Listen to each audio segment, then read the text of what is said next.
எல்லோருக்கும் வணக்கம். நான் டாக்டர் நித்யா, குழந்தைகள் நல மருத்துவர் மற்றும் சர்க்கரை நோய் நிபுணர், Coimbatore கடையக்கட் Childline Coimbatore.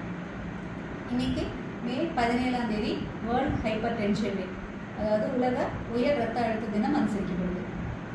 So hyper tension இதை பற்றி நம்ம தெரிஞ்சுக்கிறதுக்கான இம்பார்ட்டன்ஸ் என்ன அப்படின்னு பார்க்கலாம். ஃபஸ்ட்டு ஹைப்பர் டென்ஷன்னா என்ன, அதாவது உயர் ரத்த அழுத்தம் அப்படின்னா என்ன அப்படிங்கிறத பார்ப்போம். அதுக்கு நமக்கு நார்மல் பிபி என்னன்னு தெரியும். நம்ம பிபி எழுதும்போது பார்த்துருப்போம், மேலே ஒரு நம்பர் இருக்கும், பார் போட்டு கீழே ஒரு நம்பர் எழுதியிருக்கோம். அது மேலே எழுதியிருக்க நம்பர் வந்து சிஸ்டாலிக் பிபி அப்படின்னு சொல்லுவோம். அது 120க்கு கீழே இருக்கணும். பார் போட்டு கீழே எழுதுகிற நம்பர் வந்து டயஸ்டாலிக் பிபின்னு சொல்லுவோம். அது 80க்கு கீழே இருக்கணும். அதாவது இந்த பிபி மிஷினில் நீங்கள் பிபி பார்த்தீங்கன்னா 120/80 இதுக்கு கீழே இருக்கணும். அப்படி இருந்ததுன்னா அது நார்மல் பிபி. இல்லை 120ங்கிறது அதுக்கு மேலே ஒரு 129 வரைக்கும் இருந்து பார் கீழே இருக்க நம்பர் 80க்கு கீழே இருக்குது அப்படின்னா இது எலிவேட்டட் பிபி அப்படின்னு சொல்லுவோம். 130/80 அதுக்கு மேலே இருக்கிற பிபி வந்து ஹைப்பர் டென்ஷன் அப்படின்னு சொல்லுவோம். இப்போ இந்த பிபி அதிகமாக இருக்கிறதுக்கான காரணங்கள் என்னென்னு பார்க்கலாம். அதிகப்படியாக பெரியவங்களுக்கு வர்ற பிபி வந்து பிரைமரி ஹைப்பர் டென்ஷன் அப்படின்னு ஒரு டைப் இருக்குது. இது வந்து எதனால வருது அப்படின்னு நம்ம கண்டுபிடிக்க முடியாது.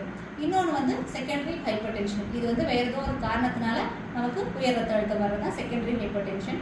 ஸோ இந்த செகண்டரி ஹைப்பர் டென்ஷன் இது வர்றதுக்கான காரணங்கள் என்னென்ன அப்படின்னு கேட்டிங்கன்னா, முக்கியமான காரணங்கள் ஒன்று சிறுநீரக பாதிப்பு. சிறுநீரகம் சரியாக செயல்படாமல் போகிறதுக்கு ஒரு முக்கியமான காரணம் என்னன்னு கேட்டிங்கன்னா சர்க்கரை நோய். ஸோ சர்க்கரை நோய் வந்துச்சுன்னா உங்களுக்கு சர்க்கரை நோயால் பிபி வரும். அதுவும் இந்த சிறுநீரகத்தோட செயலில் பாதிப்பு இருக்கும்போது உங்களுக்கு அதனால் கண்டிப்பாக பிபி அதிகமாகும்.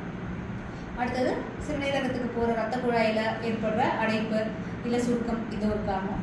அதுக்கப்புறம் உடல் பருமன், அப்புறம் குரட்டை, அதுக்கப்புறமா தைராய்டு பிரச்சனை இருந்தால் அதனாலையும் வரும். மது அருந்துதல், புகைப்பிடித்தல், இது எல்லாமே வந்து உயர் ரத்த அழுத்தம் வர்றதுக்கான ஒரு முக்கியமான காரணம். ஸோ இதில் நம்ம கண்ட்ரோலபிள்ஸ் என்னென்ன அப்படின்னு பார்த்தீங்கன்னா, இந்த பிரைமரி ஹைப்பர் டென்ஷன் ஏன் வருதுன்னு தெரியாது, அதை நம்ம அவாய்ட் பண்ணுறது கஷ்டம்.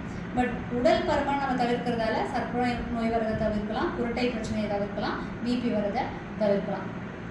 இப்போது பிபி அதிகமாக இருக்குது அப்படின்னா என்ன பண்ணணும் அப்படின்னு கேட்டிங்கன்னா, நீங்கள் மருத்துவர் அணுகி பிபி ஏன் அதிகமாச்சு அப்படிங்கிற காரணத்தை பார்க்கணும். அதுக்கு நீங்கள் ட்ரீட்மெண்ட் எடுக்கணும்.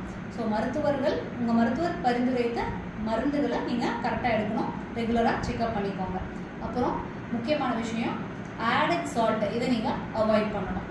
அதாவது இப்போது சமையல் பண்ணும்போது சாம்பாரில் ரசத்தில் போடுற உப்பு அது ஓகே, பட் அது இல்லாமல் எக்ஸ்ட்ரா சால்ட் நம்ம ஆட் பண்ணுறதை அவாய்ட் பண்ணிக்கிறோம்.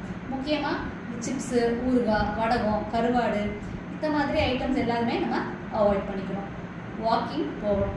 இதெல்லாம் முக்கியமான விஷயங்கள். நன்றி.